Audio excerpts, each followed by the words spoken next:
Bonjour les enfants, je suis ravie de vous voir aujourd'hui pour cette dernière vidéo qui concerne le thème devenir femme ou homme. Aujourd'hui, nous allons parler d'identité sexuelle mais également d'orientation sexuelle. Alors pour commencer ce cours, ce que je vous propose, c'est quelques définitions. Tout d'abord, l'identité sexuelle, c'est-à-dire que c'est la conscience d'appartenir au sexe masculin ou féminin et d'être reconnue socialement telle qu'elle. Cette identité n'est pas innée. Elle s'élabore pendant les premières années de la vie et se confirme à l'adolescence. Et l'orientation sexuelle d'autre part, ici, c'est l'attirance émotionnelle, affective et sexuelle envers des individus. Elle est définie en fonction du sexe, des personnes vers lesquelles se produit cette attirance. Elle regroupe principalement l'homosexualité, l'hétérosexualité et la bisexualité. On a également d'autres définitions qui me semblent importantes de vous parler aujourd'hui. Donc c'est sur le rôle sexuel, c'est-à-dire que c'est l'activité, c'est le comportement et les fonctions socialement attribuées aux hommes et aux femmes, avec des variations importantes selon les sociétés et leur histoire, en lien avec peut-être les stéréotypes sexuels, c'est-à-dire les caractéristiques arbitraires fondées sur une idée préconçue que l'on attribue à un groupe de personnes en fonction de leur sexe. Ce que je vais vous demander de faire, c'est que pour la prochaine séance, vous allez devoir concevoir soit une affiche, soit un petit spot préventif qui va permettre peut-être de mettre en lumière certains comportements totalement déplacés qui sont la stigmatisation de l'identité sexuelle et ou de l'orientation sexuelle en fonction de ce que vous voulez mettre en lumière. Donc, ici, on a les différentes dimensions de la sexualité, c'est ce que je vous exprimais avec l'identité ici, ou encore l'expression de cette identité, c'est la manière dont une personne peut exprimer son identité de genre, c'est-à-dire appartenir soit au genre féminin, masculin, c'est-à-dire se sentir homme ou se sentir femme. Donc ça passe par l'apparence physique ou par sa gestuelle, et c'est en aucun cas en lien avec l'orientation sexuelle. Donc on a également l'orientation sexuelle avec l'attirance, qui soit l'attirance émotionnelle ou l'attirance sexuelle ici. Donc le sexe, on l'avait défini au tout début de notre cours, c'est selon la loi, c'est le sexe assigné à la naissance en fonction de l'apparence des organes génitaux externes, mais ça regroupe beaucoup d'autres choses puisque c'est un des points de la sexualité et de la définition de sexe, avec le sexe qu'il y a au niveau de la carte d'identité, le sexe, c'est-à-dire se sentir homme, se sentir femme, etc. Une diapo ici qui montre stéréotypes et clichés, c'est-à-dire qu'on voit un homme s'occupant d'un enfant et faisant une machine à laver, un petit garçon qui joue à la poupée, une petite fille qui joue avec une voiture, des danseurs, encore une femme qui fait du kart ou une femme qui préside une réunion. Si ces images vous choquent, c'est qu'on a encore beaucoup d'efforts à faire dans notre société. Il existe dans la société des représentations simplifiées, des idées préconçues qui attribuent à chaque sexe un certain type d'activité, de comportement, de traits de caractère, et ces représentations varient selon les époques et les sociétés.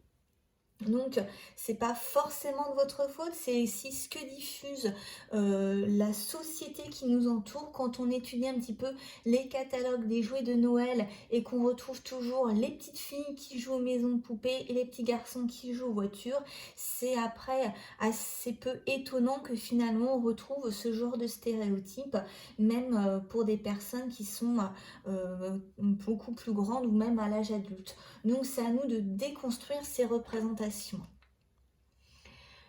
Une diapo qui paraît assez longue mais extrêmement intéressante sur une interview d'une sociologue qui dit que la sociologie du genre s'intéresse à la façon dont certains stéréotypes liés au genre sont construits. Les hommes seraient prétendument courageux et plutôt scientifiques, les femmes prétendument empathiques et littéraires, etc. Donc ce qui pose beaucoup de problèmes, par exemple au niveau des orientations. Derrière cette problématique, il y a l'une des clés que le genre est défini par un certain nombre de normes qui sont des constructions sociales et non pas le résultat de données biologiques. L'approche par le genre permet donc de saisir et de déconstruire la façon dont sont construites ces normes.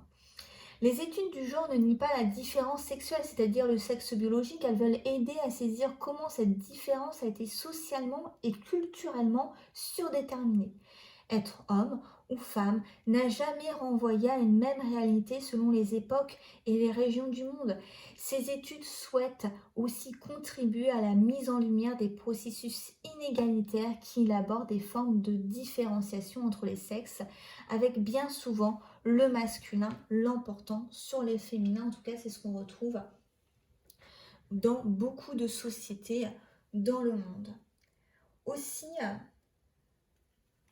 dernière diapo avant le bilan, où on voit donc différents éléments et je permets de vous indiquer ou de vous rappeler qu'on ne se déclare pas un matin homosexuel, hétérosexuel ou encore bisexuel, asexuel, sachant que la sexualité dans son sens le plus large c'est l'état d'une personne qui ne ressent pas d'attirance sexuelle pour une personne et ou pour elle-même, et donc c'est un désintérêt pour le sexe. Ça peut être pendant quelques mois, quelques années ou pour la vie.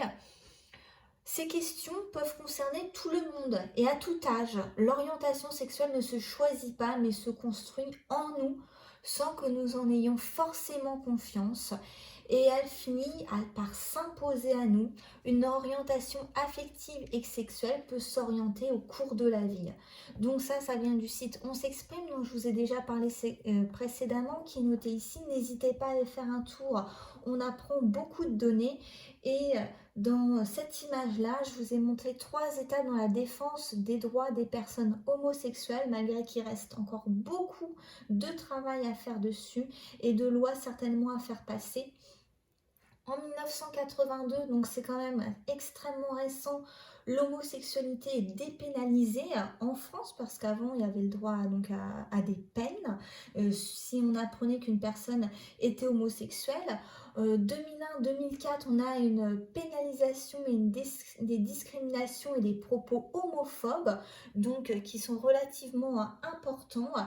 Et en 2013, on a la légalisation du mariage civil pour les couples homosexuels. Donc je vous en ai déjà parlé précédemment lorsqu'on a vu l'assistance médicale à la procréation.